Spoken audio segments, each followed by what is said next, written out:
할렐루야. 오늘도 거룩한 주일 하나님 전에 나오신 여러분의 삶 가운데 임마누엘의 은총이 늘 함께 하심으로 여러분께서 계획하고 소망하는 모든 것들이 주님의 때에 주님의 방법으로 아름다운 열매를 맺는 그런 형통의 길, 형통의 삶 살아가시기를 축복합니다.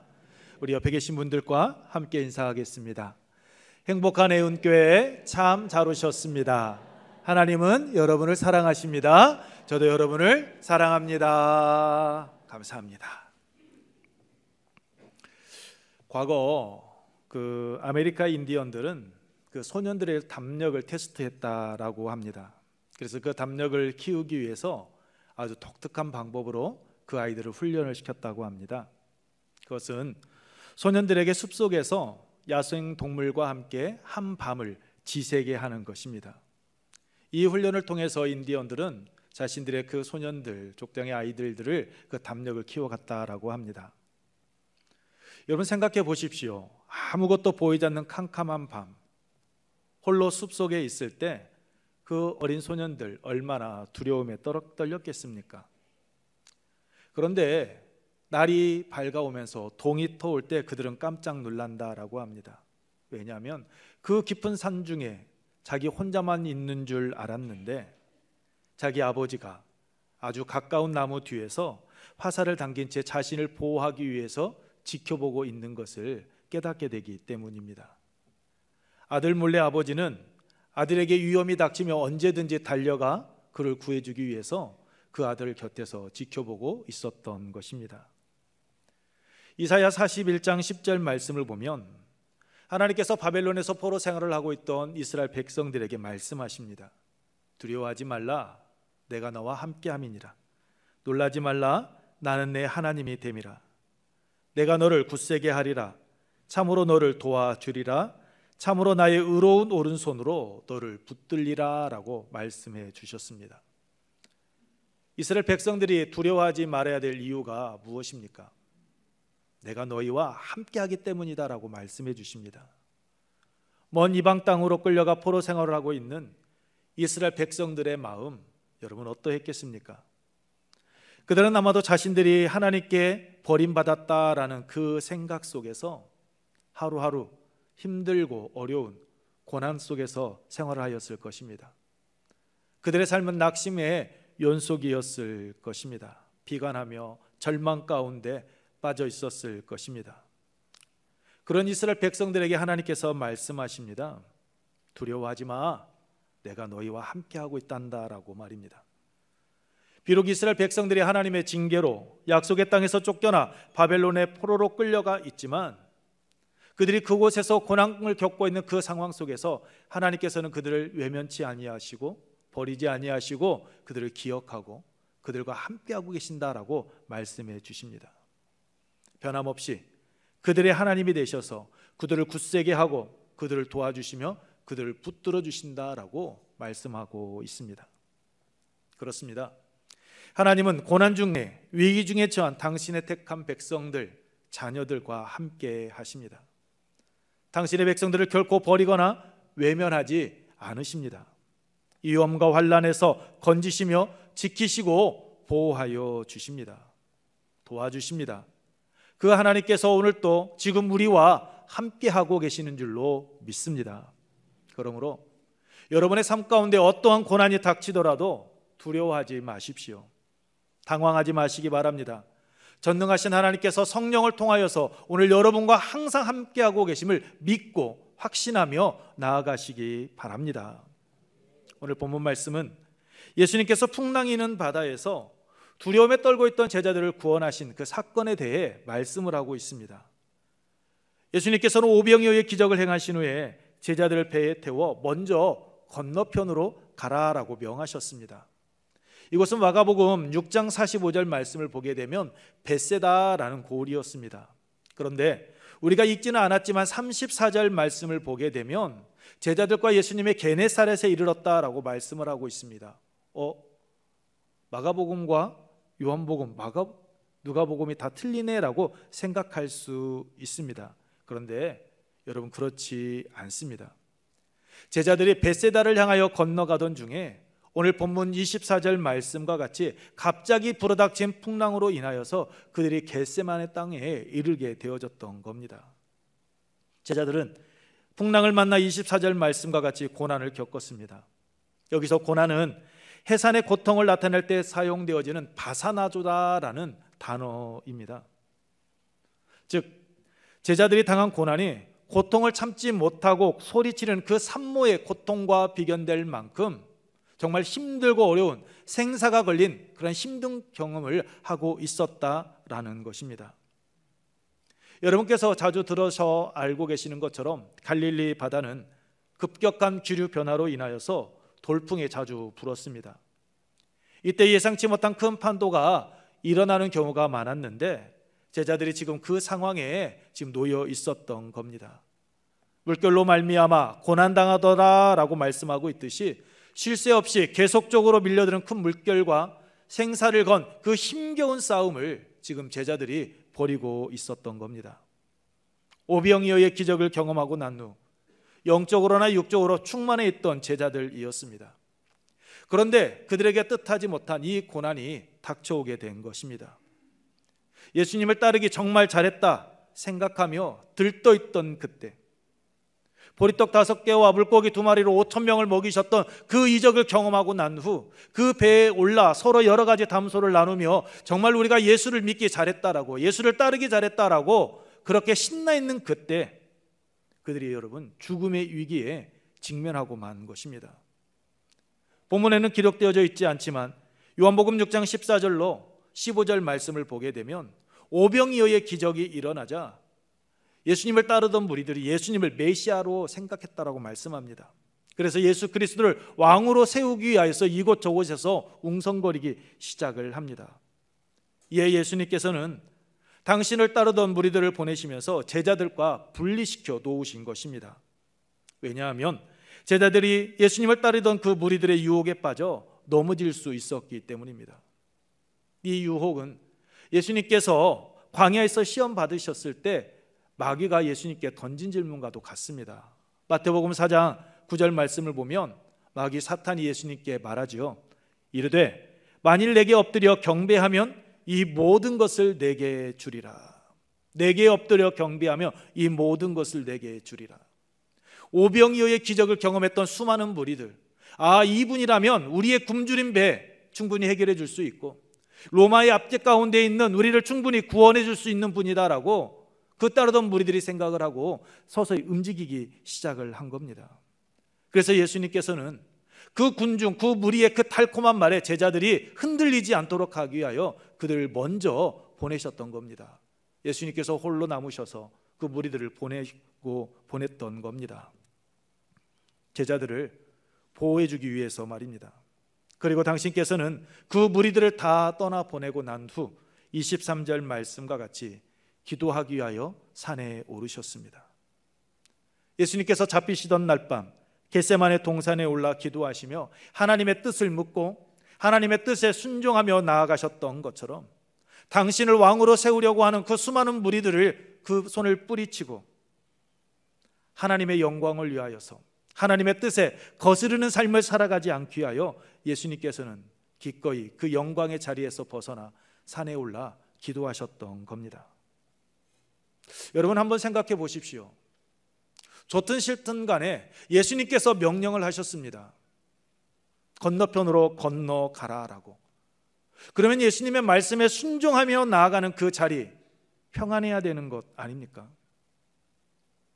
예수님께서 말씀하셨고 그 말씀에 순종하고 나아가는 것만큼 그들이 아무런 장애를 만나지 않고 그들이 소망했던 그 목적지에 이르러야 되는 것 아닙니까? 순풍에 돛단 듯이 그냥 잔잔한 바람을 타고 그들이 소망했던 그 베세다에 이르러야 되는 것 아닙니까? 예수님의 말씀에 순종하고 나아가는 길이니까요. 그런데 여러분 24절 말씀을 보십시오. 바람이 거스름으로 라고 말씀하고 있듯이 제자들이 걸어가는 그 길에, 배를 타고 가는 그 길에 역풍이 불어오기 시작을 합니다. 거센 파도가 그들 앞에 몰아닥칩니다. 더구나 그들이 탄 배는 육지에서 술이나 떨어져 있습니다. 요한복음 6장 19절 말씀을 보게 되면 노를 저어 10여리쯤 가다가 라고 말씀하고 있습니다. 원어로 보게 되면 25에서 30 스타디온이다 라고 이야기하고 있습니다. 이 스타디온이 지금의 거리를 따져보게 되면 184.8m입니다. 약 185m입니다. 그러니까 제자들이 이 육지에서 4km에서 5km 이상을 떨어져 나간 것입니다. 그러니 다시 그들의 갔던 길 돌이켜 돌아올 수도 없습니다. 거센 풍랑으로 인하여서 배가 뒤집히기라도 한다면 그들의 생명조차도 보장할 수 없는 그러한 다급한 위급한 상황에 놓여 있습니다. 역풍으로 인하여서 제자들은 지칠 대로 지쳐 있습니다. 얼마나 두려웠겠습니까? 여러분, 서두에 말씀을 드렸던 인디언 소년들이 담력을 테스트하기 위해서 어두운 밤 숲속에 혼자 있다가 생각되어졌을 때 느꼈던 그 두려움, 그 이상의 두려움이 아마 제자들에게 엄습해 왔을 것입니다. 모든 사람들이 오병이어의 기적을 경험하고 예수님을 따르던 그 제자들을 부러워하는 눈초리로 바라보고 있는 그 자리, 그 영광의 자리를 뒤로하고 예수님의 말씀에 순종하고 나왔는데 그들을 기다리고 있는 것은 고난, 성난파도. 제자들의 마음 어떠했겠습니까? 여러분, 우리도 제자들과 같은 상황에 놓일 때가 있습니다. 주위 사람들이 부러운 눈빛으로 바라보는 그 영광의 자리에 있지만 오히려 그 자리가 하나님의 영광을 가리지 않을까 하는, 하나님의 뜻을 거스르는 자리는 아닐까 하는 그 생각에 들어 그 자리를 잠시 비껴 있는데 오히려 더 큰 풍랑이, 광풍이 몰아닥쳤던 이 제자들이 경험했던 것처럼 오늘 우리에게도 그러한 위급한 상황 닥칠 때가 있습니다. 거친 풍랑과 힘겹게 싸우는 제자들과 같이 우리가 고난에 시달릴 때가 있습니다. 이때 여러분, 우리는 어떻게 해야 합니까? 낙심해야 합니까? 하나님의 영광을 위하여서 하나님의 말씀대로 살아가기 위하여 그 자리를 떠나왔는데 더 큰 시련이 나에게 닥쳐오게 되면, 환난이 나의 앞에 놓여 있게 되면 어떻게 해야 합니까? 불의와 타협하고 포기하고 도망쳐야 합니까? 아닙니다. 불의와 고난과 맞서 싸워야 합니다. 풍랑이는 거친 바다와 힘겨운 싸움이라 할지라도 우리는 두려워하거나 결코 포기해서는 안 됩니다. 왜냐하면 우리는 반드시 승리하게 되어져 있기 때문입니다. 우리가 승리하는 이유가 무엇입니까? 그것은 우리의 고난의 자리에 주님께서 찾아오시기 때문입니다. 우리 함께 읽겠습니다. 첫 번째입니다. 시작. 예수님께서 우리가 처한 삶의 현장에 직접 찾아오시기 때문입니다. 그렇습니다. 예수님은 우리를 홀로 내버려 두시지 않으십니다. 예수님께서는 풍랑과 사투를 벌이며 고난 가운데 있던 그 제자들 외면하지 않으셨습니다. 그 고난의 현장, 그 죽음과 사투를 벌이고 있는 그 자리에 직접 찾아가 주셨습니다. 25절 말씀입니다. 우리 함께 읽습니다. 시작. 밤 사경에 예수께서 바다 위로 걸어서 제자들에게 오시니. 여러분, 밤 사경은 새벽 3시에서 6시경을 의미합니다. 그러니까 제자들이 배 안에 새벽이 되도록 밤새 파도와 싸우고 있었던 겁니다. 자신의 생명의 위협을 느끼면서 오랜 시간 풍랑과 힘겹게 싸우고 있었습니다. 그 고난의 현장, 예수님께서는 외면치 아니하시고 직접 찾아가 주신 겁니다. 지칠 대로 지친 상황에 놓여있던 제자들이었습니다. 위급한 상황에 놓여있는 제자들을 돕고 그들을 그곳에서 구원해 주시기 위하여 예수님께서는 직접 찾아가 주셨습니다. 예수님께서는 당신께서 택하여 세우신 제자들 고난 속에서 고통받는 모습 가만히 지켜보지 않으셨습니다. 너 스스로 헤쳐나가 봐 말씀하지 않으셨습니다. 마가복음 6장 48절 말씀을 보게 되면 바람이 거스름으로 제자들이 힘겹게 노젓는 것을 보시고 밤 사경쯤에 바다 위로 걸어서 그들에게 오사라고 말씀하고 있습니다. 기도하기 위하여 산 위에 계셨습니다. 그런데 그 산 위에서 예수님은 기도하시면서 제자들이 처했던 그 형편, 그들의 처지를요 정확하게 파악하고 계셨던 겁니다. 제자들의 상황 보시고 알고 계셨습니다. 그래서 찾아가 주신 겁니다. 출애굽기 3장 7절 말씀을 보게 되면 하나님께서 모세를 부르실 때 말씀하십니다. 내 백성의 고통을 분명히 보고 그들이 감독자로 말미암아 부르짖음을 듣고 그 근심을 알고라고 말씀하고 있습니다. 하나님께서 모세를 세우신 이유는 다른 데 있지 않았습니다. 고통 가운데 신음하고 있던 이스라엘 백성들의 그 힘든 모습을 보고 그들의 부르짖음을 직접 듣고 이스라엘 백성들의 그 근심을 알고 아브라함과 이삭과 야곱과 맺으셨던 그 언약을 기억하셨던 하나님께서는 모세를 보내주셨습니다. 그리고 모세를 세우셔서 그 이스라엘 백성들을 애굽에서 인도해 내시고 약속의 땅 가나안에 들어가게 해 주셨습니다. 그렇습니다. 우리가 믿는 하나님은 우리의 고통을 보고 계시는 하나님이십니다. 오늘 우리의 부르짖음을 들으시는 하나님이십니다. 우리의 근심을 알고 계시는 하나님이십니다. 그래서 우리가 어떤 어려움과 환난을 겪게 되면 그 고난 속에 홀로 우리가 있도록 내버려 두시지 않습니다. 풍랑이 있는 바다 위에서 고난을 겪고 있는 제자들을 찾아가 주신 것처럼 우리의 삶의 현장에, 우리 고난의 현장에 친히 찾아와 주시는 분, 그분이 바로 예수 그리스도, 우리가 믿는 하나님이십니다. 그곳이 어느 곳이라 할지라도 찾아와 주시고 함께해 주십니다. 건져주시고 평안함을 더하여 주십니다. 하늘 영광을 버리시고 인간의 몸을 입고 우리를 구원하여 주시게 하여 이 땅에, 이 세상 가운데 오신 것처럼 말입니다. 그러므로 여러분의 삶의 자리 가운데 힘들고 어려운 일, 고난을 겪고 있다 할지라도 여러분을 찾아와 주시는 하나님의 계심을 잊지 마시고 담대하게 나아가시기 바랍니다. 주님께서는 찾아오셔서 말씀하셨습니다. 안심하라 라고 말입니다. 27절 말씀입니다. 우리 함께 읽겠습니다. 시작. 예수께서 즉시 이르시되 안심하라, 나니 두려워하지 말라. 아멘.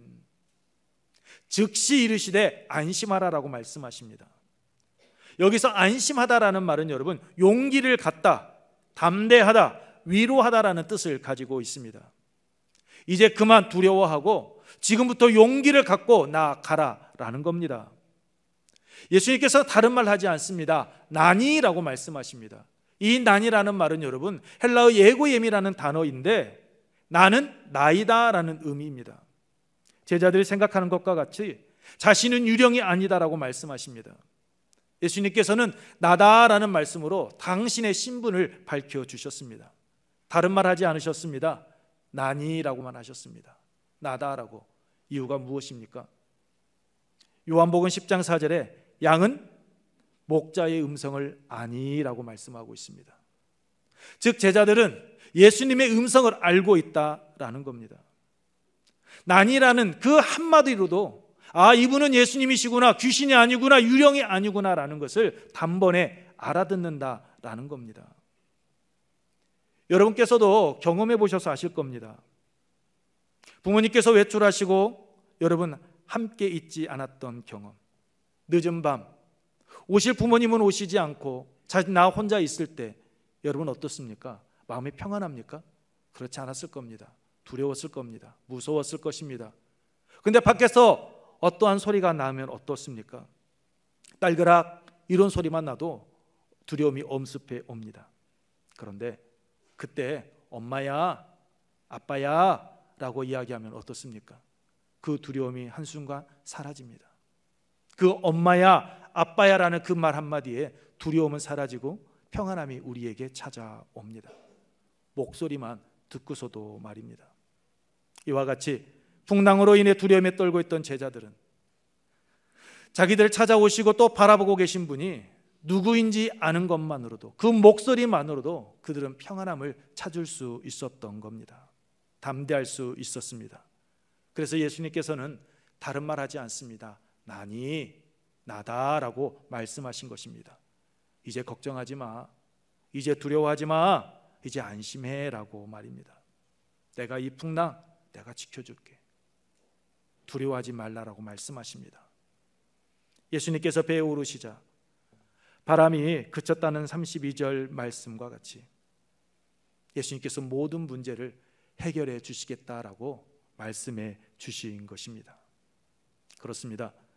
우리가 전 환경과 우리의 속사람이 풍랑이로 요동치고 있다 할지라도 예수님께서 함께 하시는 그때부터는 우리는 영육간의 즐거움을 누리게 되는 것입니다. 풍랑이 있는 바다를 잔잔케 하신 것처럼 예수님께서 우리가 안고 있는 그 모든 문제를 친히 해결해 주실 것이기 때문입니다.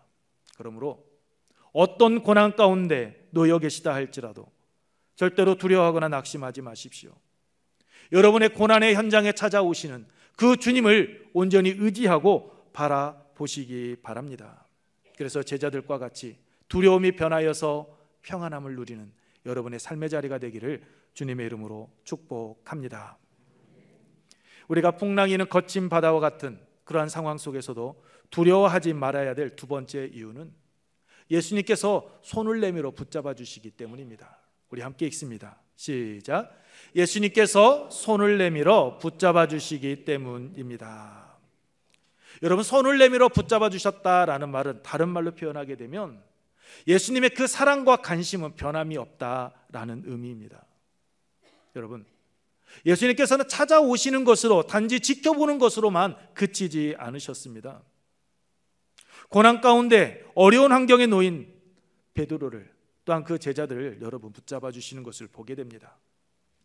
불신앙 속에서 허덕이는 자들의 외침, 그들의 부르짖음 외면치 않으십니다.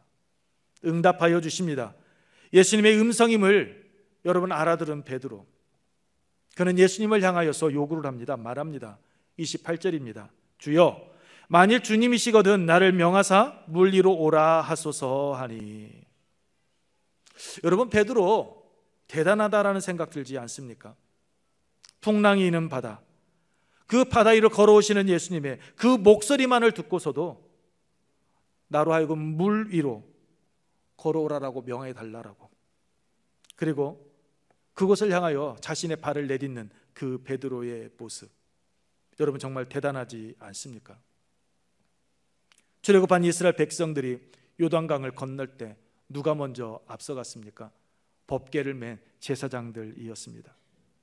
그 법궤를 맨 제사장들이 넘실거리는 요단강 발을 내딛는 거 얼마나 두렵고 힘들었겠습니까? 그런데 말씀에 순종하여 그 넘실거리던 요단강에 발을 내딛었던 그 제사장들의 모습, 여러분 오늘 베드로의 모습에서 보이지 않습니까? 그런데 안타까운 것은 베드로는 거기까지였다라는 겁니다. 그는 물속에 빠져들어갔습니다. 이유가 무엇입니까? 베드로의 관심의 대상이 여러분 바뀌었기 때문입니다. 예수님을 바라보던 그 눈이 성남 파도를 바라보았기 때문입니다. 바람을 보고라고 말씀하고 있듯이 예수님을 바라보던 시선이 바람으로 바뀌고 만 것입니다. 그 결과 두려움에 사로잡혀 물속으로 빠져들어가고 만 겁니다. 그렇다고 여러분, 베드로가 믿음을 잃어버린 것입니까? 결코 아닙니다. 베드로는 예수님의 능력으로 무리를 거둘 수 있을 것이다 라는 것을 생각했지만, 다른 한편으로는 과연 무리를 걷는 것이 가능할까라는 그 생각도 했던 겁니다. 배에서 나와 무리를 걸어갈 정도의 믿음은 있었지만 그 폭풍의 위험 속에서도 침착하게 견딜 수 있는 믿음은 베드로에게 없었던 겁니다. 여러분, 베드로의 모습이 오늘 우리의 모습 아닙니까? 예수 그리스도를 하나님의 아들로 인정합니다. 예수 그리스도께서 나를 위하여 십자가에 달려 죽으셨다라고 고백합니다. 그래서 하나님 앞에 나와 예배 드립니다. 내 마음의 근심과 걱정, 염려, 십자가 앞에 다 내려놓고 하나님께 구하면 하나님께서 나의 응답을 들으시고 해결해 줄 것으로 이야기합니다. 그런데 정작 그 일이 우리의 현실 앞에 다가오게 되면 하나님 앞에 나오는 것까지는, 하나님께 기도하는 것까지는 하는데, 내가 안고 있는 모든 문제 하나님께서 해결해 주실 것이라는 그 믿음, 그 확신을 가지고 내가 살아가고 있는지, 내가 신앙생활을 하고 있는지 여러분 한번 물어보십시오. 여러분 스스로에게 한번 점검해 보십시오. 베드로가 가졌던 이 모습, 연약한 모습이 오늘 우리의 모습 아닙니까? 예수님의 말씀대로 내가 무리를 걸을 수는 있다. 그런데 그 성난 파도로부터까지 나를 지켜주실 분이라는 것, 확신하지 못했던 이 베드로의 연약한 모습이 여러분 오늘 우리의 모습 아닙니까? 베드로는 믿음이 적어 의심하였습니다. 두 마음을 품었습니다. 믿음의 온전한 눈은 오직 예수 그리스도만을 바라보는 것인데 베드로는 그 시선이 예수님과 세상을 둘 다 바라보았습니다. 풍랑을 바라봄으로 인하여 두려움에 휩싸여 바다에 빠져든 베드로, 어떻게 합니까? 주님께서 너 그럴 줄 알았어. 그래 네 빠져라. 에이 나 너 몰라. 왜 나 끝까지 믿어야지 왜 안 믿어? 이런 하십니까? 아닙니다. 베드로가 말하죠. 30절 주여 나를 구원하소서라고 구원을 요청합니다. 여러분 주여 나를 구원하소서 이런 말은 하나님을 떠났던 죄인이 그 죄의 구덩이에서 헤어나오기를 소망하면서 부르짖는 말입니다. 주여 나를 구원하소서. 누가복음 15장 말씀을 보게 되면 탕자의 비유, 아버지의 마음이 나오죠. 여러분 탕자가 아버지의 재산을 가지고 나아가 허랑방탕한 삶을 삽니다. 모든 재산을 다 잃어버립니다. 그때 깨닫죠. 내가 하늘과 아버지께 죄를 범하였사오니 이제 나를 아버지의 품꾼으로만 생각하옵소서라고. 내가 하늘과 아버지께 죄를 범하였사오니 자신의 잘못을 깨닫고 돌아오는 것, 그것이 바로 여러분 주여 나를 구원하소서라는 말씀입니다. 베드로는 물속에 빠져 들어갈 때 예수님을 향하여서 주여 나를 구원하소서라고 여러분 외칩니다. 그 외침을 들으신 예수님께서는 실망스러운 모습을 보였던 베드로였지만 그를 외면하지 않으십니다. 31절과 32절 말씀 우리 함께 읽습니다. 시작. 예수께서 즉시 손을 내밀어 그를 붙잡으시며 이르시되 믿음이 작은 자여 왜 의심하였느냐 하시고 배에 함께 오름에 바람이 그치는지라. 아멘. 즉시 손을 내밀어 붙잡으셨다라고 말씀을 하고 있습니다. 주여 나를 구원하소서라고 주님을 향하여서 자신의 죄됨을 고백하며 나아갈 때 주님께서는 외면하지 않으셨습니다. 베드로의 손을 붙잡아 주셨습니다. 즉시 난이라고 말씀하시며 평안하라라고 말씀하셨던 그 예수님께서는 이번에도 동일하게 즉시 지체하지 않고 응답하시며 구원의 손을 내밀어 붙잡아 주셨습니다. 예수님께서는 바다 위를 걸으시며 베드로로 하여금 말씀하신 대로 바다 위를 여러분 걷게 하셨기 때문에 얼마든지 그 말씀대로 베드로를 말씀 한마디로 물 위로 건져내실 수 있으셨습니다. 그런데 예수님은 그 말씀으로 이제 나와 말씀하지 않으셨습니다. 손을 내밀어 붙잡아 주셨습니다. 무슨 말씀입니까? 베드로, 너는 나를 의심하고 너의 시선은 세상을 향해 나아가고 있지만 성남 파도를 바라보고 있지만 너를 향한 나의 마음 변함이 없어. 나는 너 사랑해. 나는 너에게 관심 갖고 있어. 너의 있는 모습 그대로를 나는 이해하고 나는 너를 사랑한다라고 여러분 그것을 간접적으로 표현해 주신 것입니다. 예수님께서는 당신을 향한 시선을 세상에 빼앗기고 세상과의 싸움에서 실패한 자라 할지라도 결코 내버려 두시지 않으십니다. 왜 의심하였느냐라는 말씀과 같이 당신을 향한 마음이 한결같지 않다 할지라도 두 마음을 품고 있다 할지라도 예수님의 사랑과 관심은 변함이 없으십니다. 여러분 우리의 신앙생활 한번 생각해 보십시오. 우리가 세상에 젖어 생활하고 있음에도 불구하고 이렇게 하나님 전에 나와 예배드릴 수 있는 이유 무엇이라고 생각하십니까? 여러분의 의지? 여러분의 힘? 아닙니다. 우리 하나님께서 우리 주님께서 여러분을 붙잡고 계시기 때문입니다. 하나님께서 여러분을 붙잡고 계시기에 오늘 또 여러분은 세상길에서 방황하시다가 이렇게 하나님 앞에 나와 예배 드리고 계시는 것입니다. 주님의 그 사랑의 손길, 그 관심이 우리를 결코 포기하지 않기 때문입니다. 다윗은 시편 139편 7절로 10절에서 고백했습니다. 우리 함께 읽겠습니다. 시작. 내가 주의 영을 떠나 어디로 가며 주의 앞에서 어디로 피하리이까? 내가 하늘에 올라갈지라도 거기 계시며 수월에 내 자리를 펼지라도 거기 계시니이다. 내가 새벽 날개를 치며 바다 끝에 가서 거주할지라도 거기서도 주의 손이 나를 인도하시며 주의 오른손이 나를 붙드시리이다. 아멘. 그렇습니다. 다윗이 이스라엘의 등불, 위대한 왕이 될 수 있었던 것, 그것은 그의 고백과 같이 주님께서 주의 손으로 인도해 주시고 그를 붙들고 계셨기 때문입니다. 저는 이 다윗의 고백의 은혜가 오늘 하나님 전에 나오셔서 예배드리시는 우리 애흥교회 성도들의 삶의 자리 가운데 임하시기를 축복합니다. 오늘 우리가 하나님을 바라며 하나님의 말씀에 순종하며 나아가는 그 자리, 하나님은 결코 우리를 외면치 아니하시고 우리에게 승리를 안겨주시는 분이십니다. 그 주님의 권능의 손 붙잡고 나아가시는 여러분의 삶의 자리가 되기를 소망합니다. 말씀을 마치겠습니다. 다윗은 시편 23편 4절에서 고백했습니다. 내가 사망의 음침한 골짜기로 다닐지라도 해를 두려워하지 않을 것은 주의 지팡이와 막대기가 나를 안위하시나이다 라고 말입니다. 주님께서 자신과 함께 하시고 지팡이와 막대기로 자신을 안위해 주신다라고 고백했습니다. 그렇습니다. 하나님께서 함께 하시면 두려움 없습니다. 여러분, 고난이 없는 것 아닙니다. 힘들고 어려운 일 겪을 수 있습니다. 하지만 두려움은 사라집니다. 이유가 무엇입니까? 주님께서 지팡이와 막대기로 우리를 보호하시며 우리를 푸른 초장과 쉴만한 물가로 인도하시사 우리의 지친 영혼이 새롭게 소생케 되어질 수 있도록 은혜 위에 은혜를 더하여 주시기 때문입니다. 하나님께서 사랑하시는 우리 애은가족 여러분, 풍랑이 있는 바닷 가운데 있던 제자들과 같이 삶이 힘들고 어려우십니까? 앞이 캄캄하여 보이는 것이 없습니까?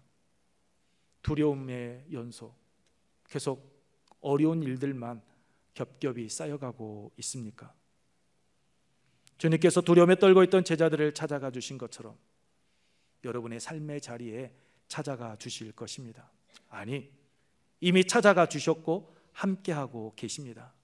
단지 우리가 그 하나님의 손길을 붙잡고 있지 못할 뿐입니다.